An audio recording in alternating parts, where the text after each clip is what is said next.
Hello everyone, welcome to Easy Learning of Math. So today we are going to learn about fractions. What is fraction? It is a mathematical representation of a part and a whole of something. If you write something whole and its part in the form of numbers, we call it fraction. This is how it looks like. There is a line in between, and above the line there is a number which represents the part, and below the line there is a number which represents the whole. Let's take an example of a pizza. There are 8 friends who wants to do a lunch together, and they have got a pizza to eat. So what did they do?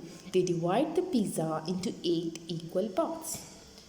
This is how it looked like when they divide it. So each of the friend will get one part of the whole pizza. So if you see how many whole parts are there, you count it, there are 8 parts of the whole pizza. There are 8 equal parts of the whole pizza. So it means that 8 is a number which you're going to write below the line.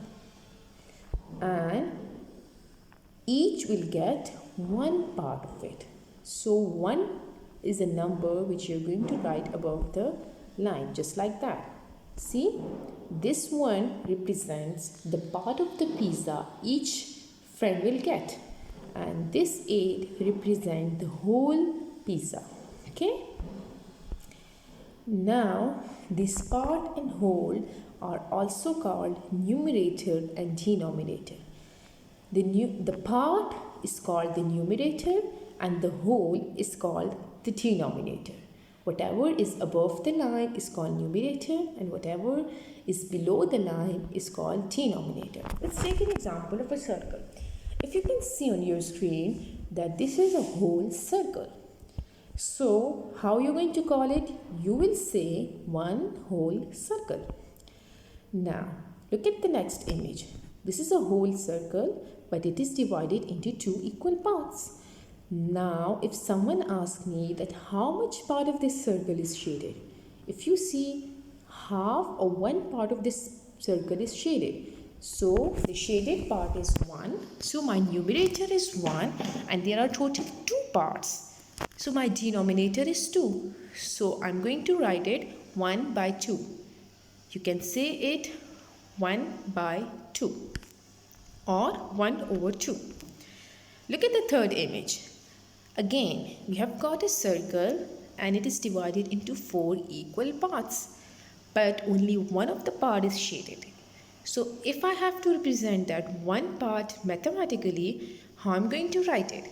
Since there are 4 parts, so 4 is my denominator, that is my whole number, and there is only one part shaded, so that 1 is my numerator. So I'm going to write it 1 by 4. Look at the third image. It's again the same circle and it's divided into 4 equal parts, but this time 3 of the parts are shaded. So if I have to represent the shaded parts of the circle in the form of fraction, so I will write 3 by 4. Why?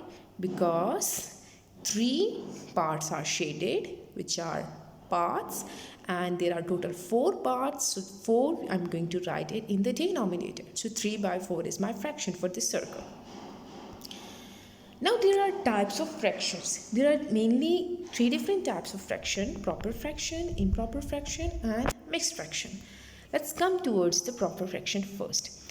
Again, in proper fractions we have numerator and denominator, but the numerator is always a smaller number than the denominator, which is always a greater number. If you have such type of a fraction in which the numerator is a smaller number and the denominator is a greater number, you call it a proper fraction. Now look at the same circle. The circle is divided into 4 parts and 3 of the parts shaded. So 3 is my numerator and total we have 4 parts, so 4 is my denominator. So the fraction for this circle is 3 by 4. You can see that 3 is a smaller number and 4 is a bigger number. So 3 by 4 is a proper fraction. Now coming towards the mixed fraction. Mixed fractions are those fractions that along with the fraction there is also a whole number. Now how come that is possible? Let's see. Look at this circle. There are two circles. Each of the circle is divided into 6 equal parts. But if you can see that the circle on the left side is fully shaded. It's green. It's all green. And the circle on the right side, only one part out of 6 is green or shaded. So how I'm going to represent these two circles in the form of fraction? So instead of writing the first circle in fraction, I will write it as like 1. See, 1 whole. See, the whole circle is shaded. So I will write 1 whole circle. And in the next circle, if you see that only one part is shaded out of 6. So my denominator will be 6 and my numerator will be 1. So you call it 1 whole 1 by 6. It means 1 whole circle is shaded, and in the other circle just 1 by 6 part is shaded. Okay. Now we will take another example.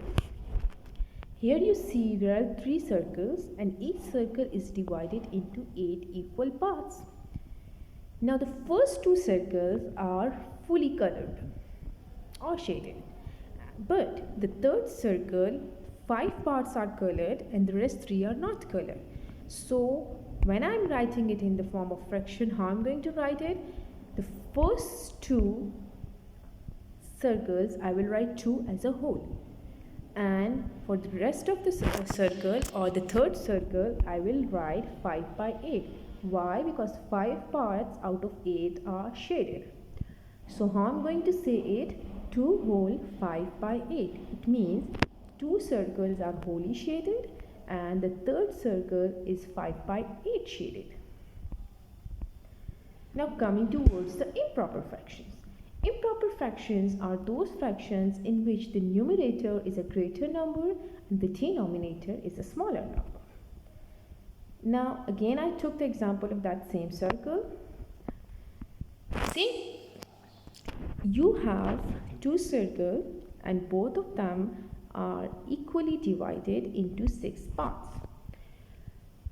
Now for the denominator I will write 6 because both of them are having 6 parts. But for the numerator I have to count the parts of both the circles. So the first circle 6 parts are colored and in the second circle only one part is colored or shaded. So 6 plus 1 is 7. So I am going to write it 7 by 6. See, 7 parts are shaded and there are total 6 parts of each circle. If you don't get it like this, let's come to this improper fraction through mixed fraction. Now if I have to write this circle or if I have to represent these circles in the form of mixed fraction, I would have to write 1 whole 1 by 6. It means 1 whole circle is shaded and the second circle is 1 by 6 shaded. Now you can convert this mixed fraction into improper fraction. How you're going to convert it? The rule for this is that whatever is in the denominator is going to be multiplied with the whole number. So you have 6 in the denominator, you will multiply that with 1. So 6, 1 are 6. And then you have to add that answer with the numerator, which is 1. Now you see 6 plus 1. 6, 1 are 6 plus 1, 1. This is from the numerator and this 6 came from the product of 6 and 1. So 6 plus 1. Then you're going to draw a fraction line and then you're going to write the denominator. Remember that in fractions the denominator is always same. So the denominator will remain 6. So in the next step you will add 6 plus 1, we will get 7 and the 6 will remain as it is. So you can see that you got 7 by 6 even after converting the mixed fraction into improper fraction. Let's take an example of another one. Now this is a mixed fraction and we will convert this mixed fraction into improper fraction. How? Let's see. Either you will calculate, either you will count all the parts. See, first I have 8 parts. In the second, I also have 8 parts. In the third, I have only 5 parts shaded. So I got 21 as a whole, and since each of my circle is divided into 8 equal parts, so my denominator is 8, and I have 21 parts shaded, so my numerator is 21. If you write the same fraction in the form of mixed fractions, so see, 2 whole 5 by 8, 2 whole parts are shaded, 2 whole circles are shaded, and the third one just 5 parts are shaded out of 8. So you will write 2 whole 5 by 8, just the way we have discussed it earlier. Now I'm going to convert this 2 whole 5 by 8 into an improper fraction. You know the rule that 8 will be multiplied with 2. So 8 2 are 16. Then this 16 will be then added with the numerator, which is 5. So 16 plus 5 is 21. And you can see that the denominator remains the same. It is 8, 8 and 8 in all 3 steps. So see, 21 by 8 and 21 by 8. You get the same answer. Thank you for watching.